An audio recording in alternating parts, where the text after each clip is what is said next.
안녕하세요. 오늘은 3일차입니다. 바로 시작을 해볼게요. 오늘은 좀 녹음을 해보겠습니다.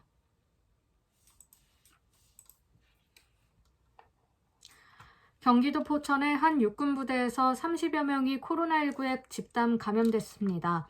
국방부는 어제 이 부대 소속 병사 3명이 코로나19 확정 판정을 받은 이후 전수검사를 실시한 결과 병사 30명과 간부 3명이 추가 확진됐다고 밝혔습니다. 구체적인 감염 경로는 아직 밝혀지지 않았습니다. 추석 연휴가 끝났지만 추석 특별 방역 기간은 한글날을 포함해 오는 11일까지 일주일 더 유지됩니다. 이에 따라 실내 50인, 실외 100인 이상 행사는 계속 금지되고 수도권에서는 유흥주점과 뷔페 등 고위험 시설의 영업 중단도 이어집니다. 방역당국은 추석 연휴 기간 상황들이 구체적으로 드러나는 이번 주 중반 이후에 거리두기 단계를 조정할지를 결정할 예정입니다. 다음 달 13일부터 버스나 병원 등에서 마스크를 쓰지 않으면 10만 원 이하의 과태료가 부과됩니다. 마스크를 반드시 써야 하는 곳은 버스와 지하철, 택시 등 대중교통, 다중이 모이는 집회와 시위장, 의료시설과 요양시설 등입니다. 다만 만 14세 미만 또는 장애인, 의사의 소견에 따라 마스크를 쓸 경우 호흡이 어려운 사람과 방송 출연의 경우 등은 예외입니다.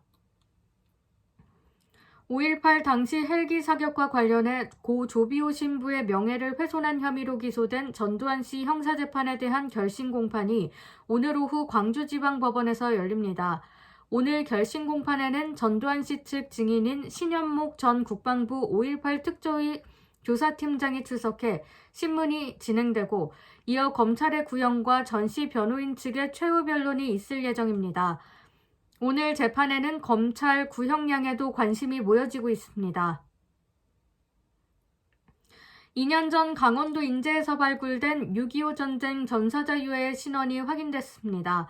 국방부 유해 발굴 감식단은 2018년 6월 강원도 인제군 서와리에서 발굴한 유해를 유가족의 유전자 시료와 비교 분석한 결과 고 민영숙 하사로 신원이 확인됐다고 밝혔습니다. 고 민영승 하사는 국군 8사당 소속으로 6.25 전쟁에 참전해 1951년 8월 21일 강원도 인제 서와리 일대에서 벌어진 노전평 전투에서 전사했습니다. 국방부는 유가족과의 협의를 통해 고 민영승 하사의 귀환 행사와 안장식을 치르고 국립현충원에 유해를 안장할 예정입니다. 서울시가 코로나19 방역을 위해 한글날 집회를 원천 차단하겠다고 밝혔습니다. 박유미 서울시 재난안전대책본부 방역통제관은 한글날에 10인 이상 집회 52건이 신고되어 있다면서 경찰과 공등 대응하겠다고 말했습니다. 서울시는 어제 종교시설 505곳을 현장 점검한 결과 3곳이 방역 지침을 위반했다면서 고발 등 후속 조치를 하겠다고 설명했습니다. 검찰이 사자 명예훼손 혐의로 재판에 넘겨진 전두환 전 대통령에 대해 징역 1년 6월을 구형했습니다. 광주지방법원에서 오늘 열린 전두환 씨의 결심 공판에서 검찰이 이 같은 형량을 요구한 가운데 전 씨는 법원의 불출석 허가를 받고 재판에 출석하지 않았습니다. 전 씨는 2017년 자신의 회고록에서 5.18 광주 민주화운동 당시 헬기 사격을 목격했다고 증언한 고 조비오 신부에 대해 파렴치한 거짓말쟁이라고 비난하고 명예를 훼손한 혐의로 기소됐습니다. 국민의힘이 국회가 있는 서울 여의도로 2년 3개월 만에 다시 당사를 옮겼습니다. 김종인 비상대책위원장 등 국민의힘 관계자들은 오늘 여의도 남중빌딩에서 새 중앙당사 현판식을 열었습니다. 김 위원장은 넉 달 전 비상대책위원회를 만든 뒤 당명과 당색에 이어 당사까지 바꿨다면서 새로운 각오로 국민의 신뢰를 얻어 향후 서울과 부산시장 보궐선거, 이어지는 대선에서 승리하겠다고 발했습니다. 코로나19 이후 배송 물량이 급증하면서 정부가 대형 전자상거래 유통업체인 쿠팡과 SSG닷컴, 마켓컬리에 대한 첫 근로감독에 들어갔습니다.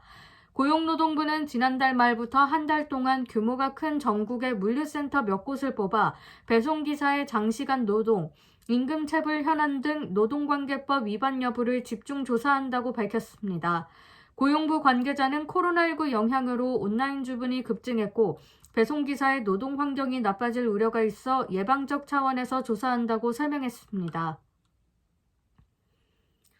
오늘 오전 11시쯤 인천 남동구의 한 아파트 4층에서 불이 나 10여 분 만에 꺼졌습니다. 이 불로 집안에 혼자 있던 중학생 13살 A군이 온몸에 화상을 입어 병원으로 옮겨졌고 아파트 내부 55제곱미터와 가전제품 등이 타 소방서 추산 580만 원 상당의 재산 피해가 났습니다. 소방당국은 큰 폭발음이 들린 뒤 연기가 났다는 목격자의 말에 따라 정확한 화재 원인을 조사하고 있습니다. 오늘부터 12일까지 올해 노벨상 수상자가 각 부문별로 발표됩니다. 먼저 생리의학상은 C형 감염 바이러스를 발견한 미국의 하비 올터, 찰스 라이스 영국의 마이클 호턴 3명이 받게 됐습니다. 시상식은 그동안 노벨의 사망일인 12월 10일 스웨덴에서 열렸는데 올해는 취소됐고 수상자가 자신의 나라에서 상을 받는 장면만 TV로 중계됩니다. 노벨상 시상식이 취소된 건 2차 세계대전이 한창이던 1944년 이후 처음입니다. 성범죄자를 포함한 강력사건 범죄자들의 신상을 인터넷에 공개하다가 베트남에서 붙잡힌 이른바 디지털 교도소의 일기 운영자가 국내로 송환됐습니다. 오늘 오전 인천국제공항을 통해 입국한 디지털 교도소 운영자 A씨는 피해자에게 하고 싶은 말이 있느냐고 묻는 기자들의 질문에 아무 대답을 하지 않고 호송차에 올라탔습니다. A씨는 곧바로 대구지방경찰청으로 이동해 코로나19 검사를 받은 뒤 음성일 경우 별도의 격리 없이 수사기관에서 바로 조사를 받게 됩니다. 지난달 소비자 물가 상승률이 6개월 만에 1%를 나타냈습니다. 오늘 발표된 통계청 소비자 물가 동향을 보면 9월 소비자 물가 지수는 지난해 같은 달보다 1.0% 오른 것으로 나타났습니다. 소비자 물가 상승률은 코로나19 여파로 4월 0.1%, 5월에는 마이너스 0.3%로 내려갔다가 6월을 기점으로 상승세를 이어가고 있습니다.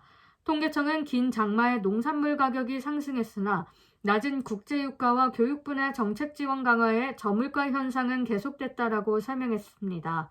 한편 집세는 0.4% 올라 2018년 8월 이후 가장 많이 상승했습니다.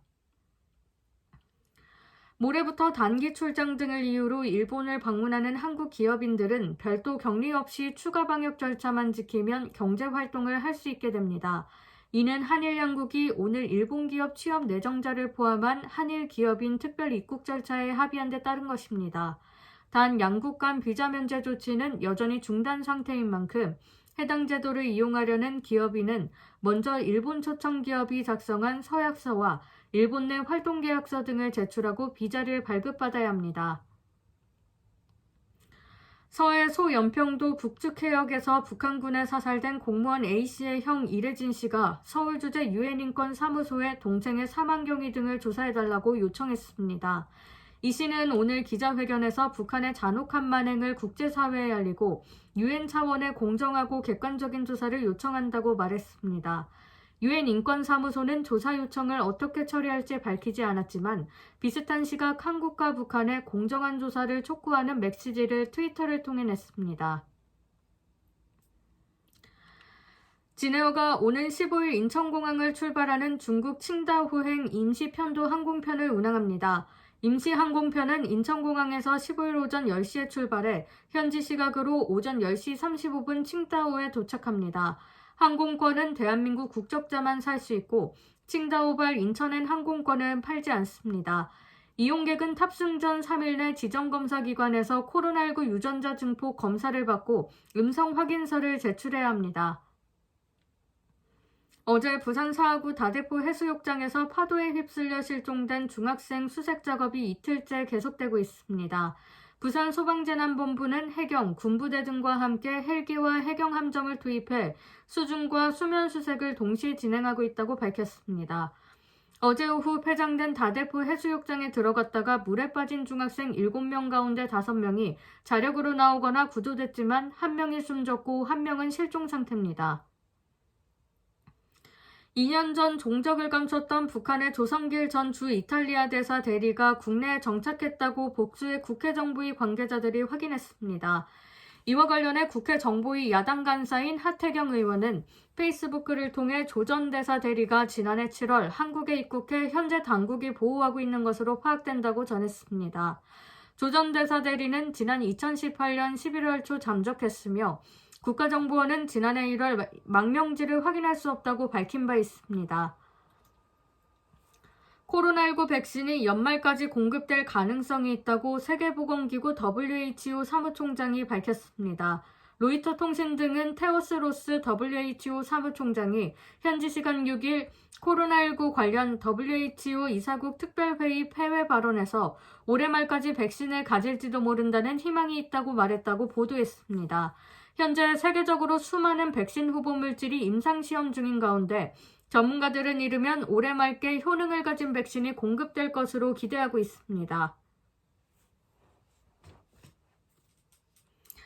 추미애 법무부 장관 아들 서모 씨의 부대 미복귀 의혹을 제기한 당직병 A씨 측이 추 장관과 서 씨 측 변호인을 명예훼손 혐의로 고소하기로 했습니다. A씨 입장을 대변하고 있는 김영수 국방권익연구소장은 어제 입장문을 내고 A씨의 주장이 거짓이라고 한 추미애 법무부 장관과 서 씨 측 변호인 현근택 변호사를 서울 동부지검에 고소하겠다라고 밝혔습니다. 김 소장은 또 이번 사건에 대해 객관적 사실은 무시한 채 오직 자기 확증 편향을 가진 집단과 개인들이 한 젊은 청년을 국가적 거짓말쟁이로 만든 사건이라고 주장했습니다. 한편 서울중앙지검은 서모 씨의 휴가 특혜 의혹을 제기했다. 시민단체로부터 고발당한 신원식 국민의힘 의원과 당시 군 관계자, 당시 당직 사병 등에 관한 사건을 서울 서초경찰서에 넘겼다고 밝혔습니다. 트럼프 대통령이 코로나19 추가 경기 부양책을 놓고 민주당과 벌이던 협상을 갑자기 중단하겠다고 밝혔습니다. 자신이 대통령 선거에서 이기면 다시 하겠다고 했는데 뉴욕 증시 급락했습니다. 뉴욕 한보경 특파원이 보도합니다. 제가 느끼기에는요, 오늘 유난히 오독이 많은 것 같아요. 그리고 또 씁니다. 할 때 씁니다가 제대로 아직은 나오지 않는 것 같습니다. 특히 힘이 빠지는 것 같은 느낌이 드는데 이거는 어떻게 좀 해결을 할 수 있도록 해봐야 할 것 같아요. 아직은 니, 다 할 때 소리가 제대로 튀어나오지 않고 그리고 시옷 할 때도 이 발음이 만들어지는 지점이 더 치아 쪽으로 더 가야 되는데 아직은 그렇지 못한 게 잘못된 발음의 원인입니다. 고치도록 하겠습니다. 더 힘을 낼 수 있도록 끝까지 신경을 써야겠습니다. 3일차 저는 연습 조금 더 할 예정이고요. 치아 교정 하고 계신 분들 모두 화이팅입니다. 확실히 제가 열심히 해서 진짜 끝까지 변화되는 모습 꼭 보여드릴 수 있으면 좋겠네요.